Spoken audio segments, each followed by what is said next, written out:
So you might be wondering why I haven't been uploading any Zwift races recently. Has the glory become too much? Come on!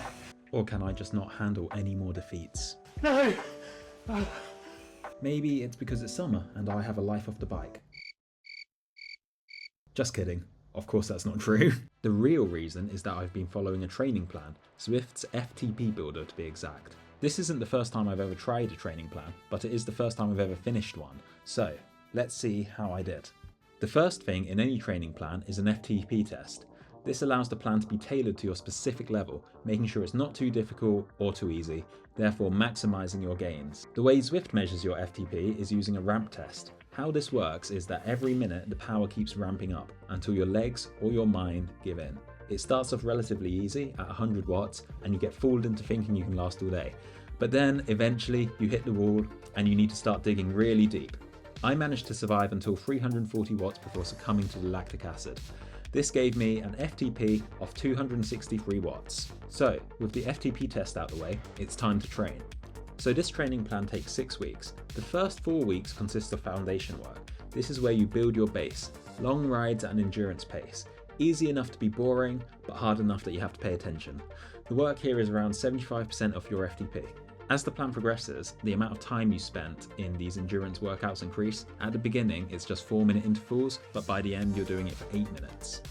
Next up are the tempo workouts. These are a bit harder than the foundation work, at around 85 to 90% of FTP. This may seem only like a slight increase, but you really need to start focusing during these intervals, otherwise it's easy to let the power drop. We also have the strength workouts. These are where you develop your maximum power. These sessions are mostly spent at 50% of FTP, but with short 10-second intervals where you go for your maximum power possible. In week 4, we have the first intermittent workout.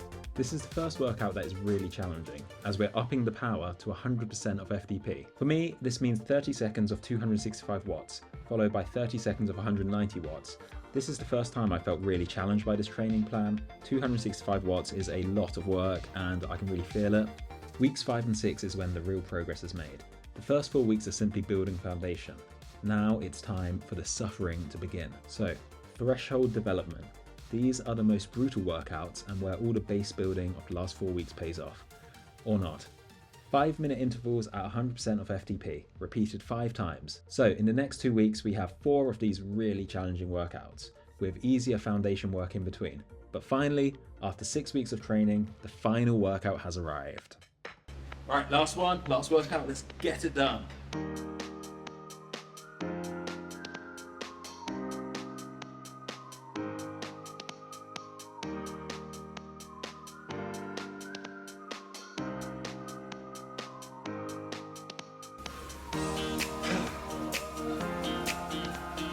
Come on!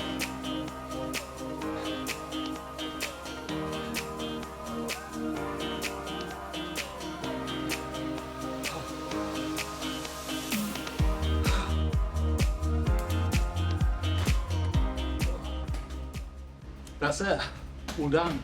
So the next video will just be a ramp test and then we'll see how much I've gained in 6 weeks. All right, see you then.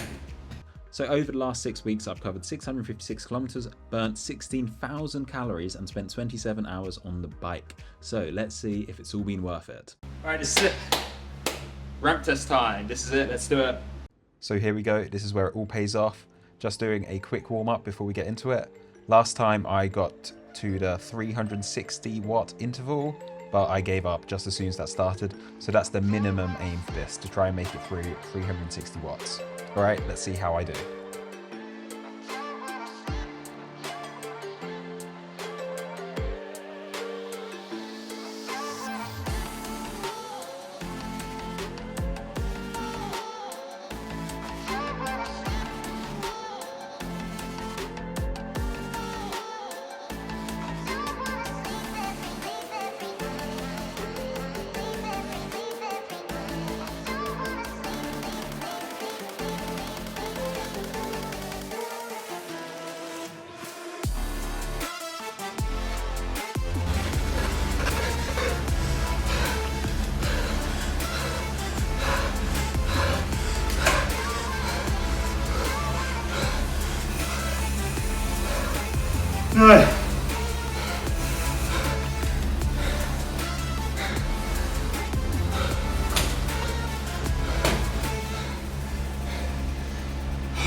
Come on.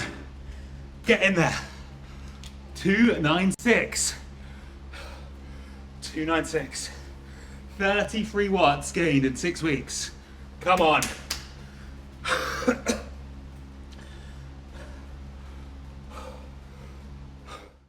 Hey guys, so overall I was really happy with that result. I went from 263 to 296, so 33 watts gained in about 6 weeks. So yeah, it's very good. I'm very happy with that. However, to be honest, I think it might be a bit of an overestimation. I don't think I could last for an hour at 296. It seems ridiculous at the moment. Like, it hurts my legs even just beginning at that power. So maybe I'm just good at doing ramp tests. We'll see in the future, I guess. That'll be a topic for a future video anyway. I just need to find a piece of road here, maybe a big hill where I can cycle for a long time without having to stop, just to see how close I can get to that number. So you might be wondering how my watts per kilogram changed as well. So before we started, I was 98 kilograms, and right now I'm also 98 kilograms. So I haven't lost any weight at all, but my watts per kilogram has gone from about 2.6 to about just above 3. So I'm still very happy with that. Still a C-class rider, but hopefully now I'm more on top of the C-class rather than being at the bottom of C-class, which I was before. So overall, I do think doing a structured training plan has really helped, especially the foundation work you have to do during it. I feel like it's really helped doing just base work, really.